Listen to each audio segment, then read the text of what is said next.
Samantala, patuloy po ang nararanasang pag-ulan sa Davao City, kaya naman ang kanilang rescue team 24 oras nang binabantayan ng landslide-prone areas. May ulat on the spot si Marisol Abduraman. Marisol. Maris, matapos nga ang pagbaha sa ilang lugar dito, nang bumuhos nga ang malakas na ulan dito noong Miyerkules ng gabi, itinaas na nga sa Alert Level 2 ng Central 911 ng DRRMO ng Davao City ang kanilang alert status.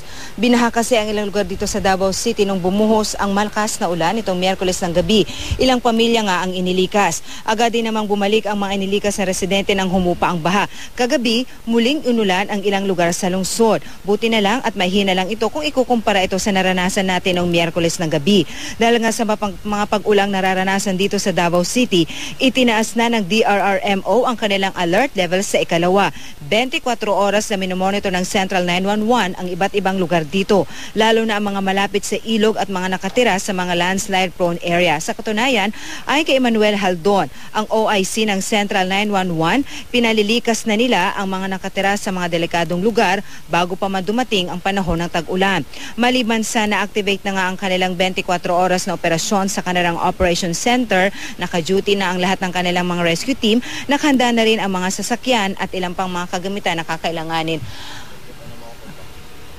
Maris, tanghaling tapat na kung tutusin, pero nananatili pa rin makulimlim ang panahon dito sa ating kinaroroonan, partikular dito sa Barangay Lanang sa Davao City. At patuloy nga po ang monitoring ng Central 911 sa mga residente na una na nilang pinuntahan at kinumbinsi na kung maaari, wag na lang daw hintayin ang pagdating ng panahon ng tag-ulan. Kung maaari, as early as now ay magsilikas na sila. Maris? Marisol, para lang sa kaalaman ng ating mga manonood, ano bang ibig sabihin kapag nakataas na sa alert level 2 yung status?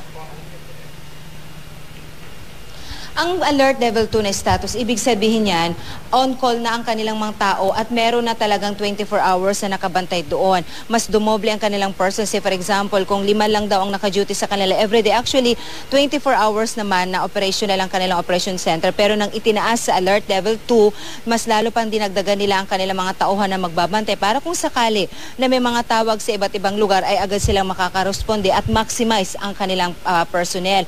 At binigyan din nila ng alert level na ganito dahil ibig sabihin, mas lalo maging aware ang mga residente doon sa mga lugar na malapit sa ilog at sa mga landslide-prone area, umantabay sa kanilang mga advisory at agad na tumawag sa kanila kung sakali nakakaranas na nga sila ng medyo hindi magandang panahon sa kanilang lugar.